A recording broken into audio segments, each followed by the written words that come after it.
Hello and welcome. As I am talking about structures of protein, in my last two videos I talked about primary structure and secondary structure. Today we will talk about tertiary and quaternary structures of protein.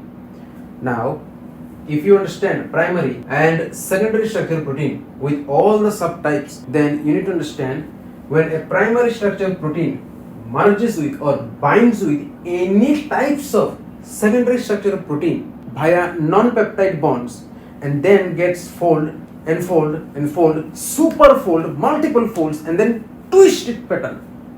That ultimate structure we call it tertiary structure of protein, and that main primary structure of protein must have minimum 200 amino acid.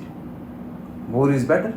मतलब अगर आप primary structure of protein और secondary structure of protein के बारे में अगर और इसके सब टाइप्स के बारे में सब जान चुके हो तो आपको इतना समझना पड़ेगा, जब एक प्राइमरी स्ट्रक्चर ऑफ प्रोटीन इनमें से कोई भी सेकेंडरी स्ट्रक्चर प्रोटीन के साथ जुड़ रहा है नॉन पेप्टाइड बॉन्ड के जरिए, और उसके बाद एक के बाद एक भांज पड़ रहा है, बहुत सारे भांज पड़ रहे हैं, उसके बाद एकदम मूर जाते हैं, ट्विस्ट हो जाते हैं। इतना सब कुछ होने के बाद जब छोटा सा स्ट्रक्चर बनता है, इसको हम कहते हैं tertiary structure of protein.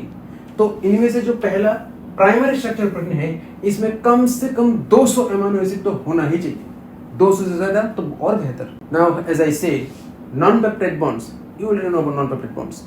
Now you need to understand, due to the presence of multiple hydrogen and oxygen atom, this tertiary structure of protein reacts with water because this can share its hydrogen bond along with hydrogen bond presence in water, so it can easily dissolve. This structure has other non-peptide bonds, those covalent bond, ionic bonds, van der Waals force, hydrophobic bonds, all these types presents inside.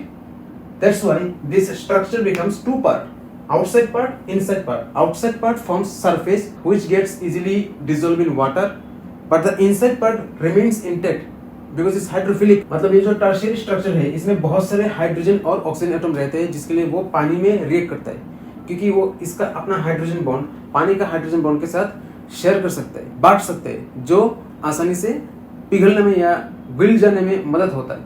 मगर इसमें तो और भी तरह तरह के non peptide bonds हैं, जैसे covalent bond, ionic bond, hydrophobic bond, van der Waals force, ये सब पानी में नहीं पिघलता।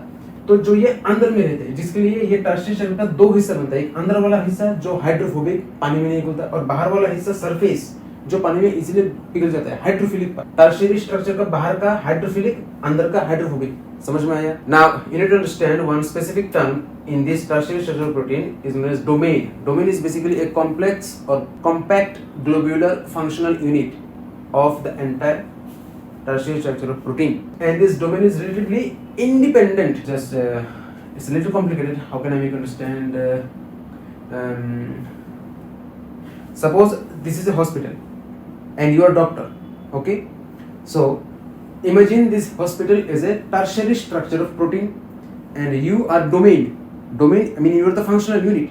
So your duty is to treat the patient.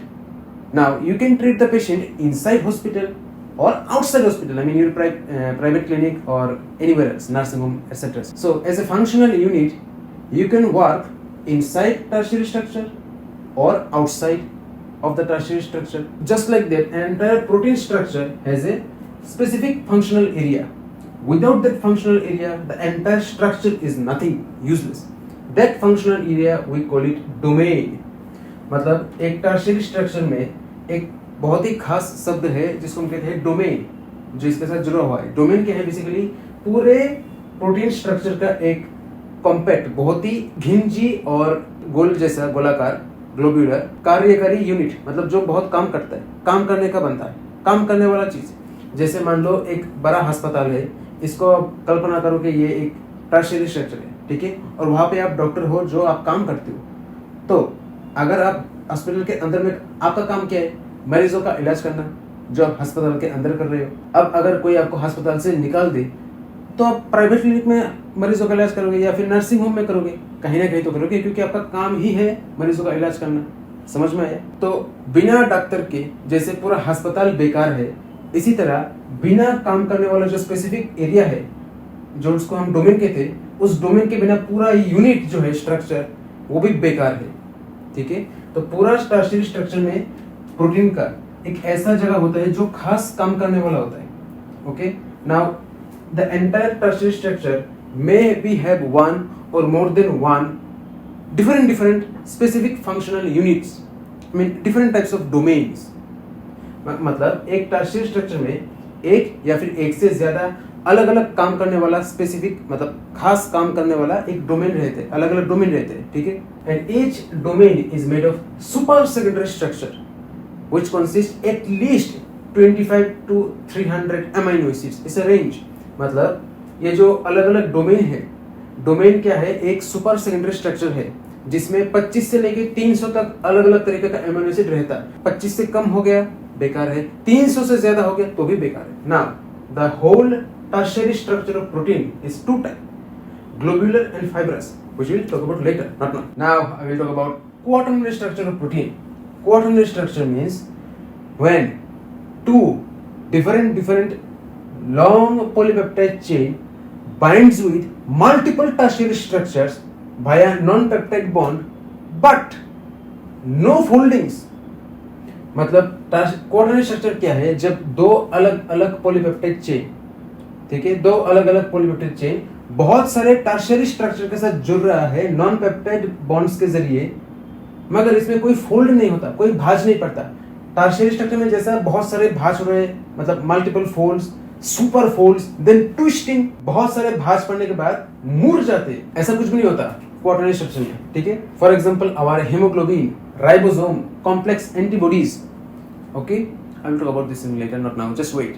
And you need to understand one specific term associated with this quaternary structure is known as subunit.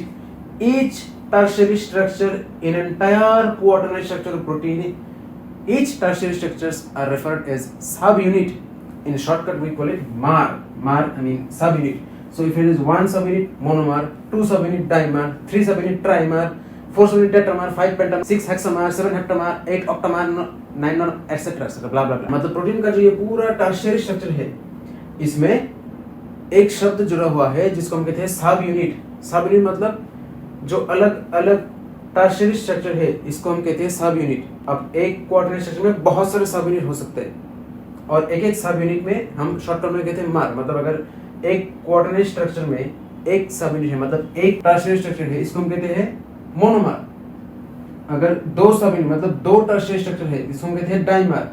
तीन सब unit मतलब तीन tertiary structure है, इसको कहते हैं ट्राइमर. चार है तो टेट्रामर, पांच है तो पेंटामर, छह है तो हेक्सामर, अगर वगैरह. ये पूरा एक लिस्ट है, लिस्ट देखकर सीख लो. सी मैनेजमेंट, बाय.